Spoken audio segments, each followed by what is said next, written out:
Well, guys, show and tell continues.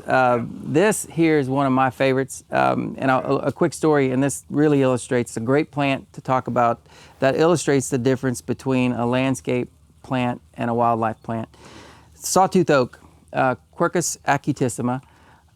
This fast-growing tree is it's successful and prolific across a broad range, but what's really interesting to me is that I've tried to push these in the landscape community for many, many years, and they're frowned upon for the most part by the landscape architecture community, right, because they hang on to their leaves throughout the winter and they look completely dead. Yeah. You may run across the guy who thinks that the noise is interesting and cool, but other than that, they really are not a highly desirable landscape plant. Right. They also produce, generally speaking, they're big-time nut producers, which again produces litter, which you don't want in pedestrian spaces, particularly if there's hardscape underneath them. For wildlife, we've got a different set of circumstances that we're worried about. Why don't you talk about it for a minute? Yeah, this is the first plant that I really became familiar with when I was back in the 70s. That was from India or Asia. It's the interesting thing about it was brought here by the U.S. Forest Service when they first started clear cutting. Plant bottoms. Yeah, then they got a lot of criticism about cutting all the oaks in a clear cut, and so this was going to be the savior for the oak crop, the acorn crop, and so they just brought them in and they just ran out there and they clear cut a stand of trees and they just ran out and jammed these things in the ground, and the provenance, who knows where they came from. As it turned out, you got to give some maintenance to these trees. The first 3 years you need to prune them. That's really a good thing to do. The other thing that turned out was they weren't selected on even though they were picked out for wildlife, they weren't selected on acorn production. So you got to be careful. This is one of those places you can get in trouble just going to a box store somewhere and just buying one, because you don't know if you've got one that is an early fruiter and a heavy fruiter, or you've got one you're going to wait 25 years for. Mm-hmm. So you got to make sure. You've talked about provenance before. That is critical in these things.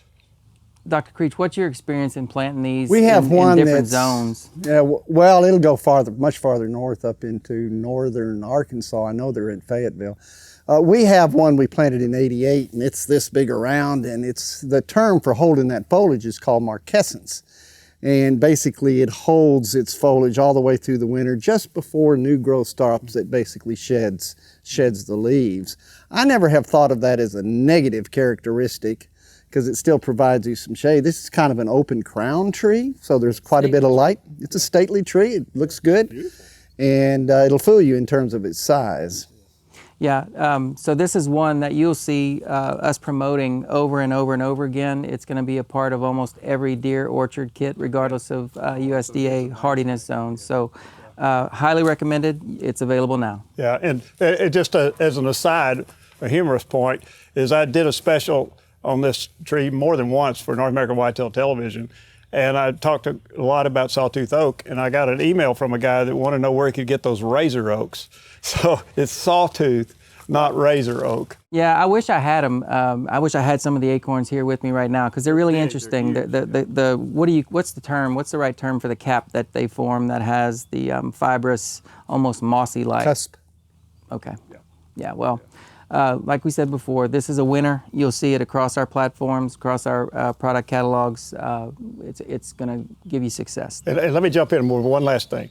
Is it in our suite of fruit and nut producers, this is an early, yes, probably as early an acorn producer as they are. So for you bowhunters, this is a great one to have. For guys that are from the South, this compared to a live oak will drop nuts how far in advance? Oh, probably a week or two, probably.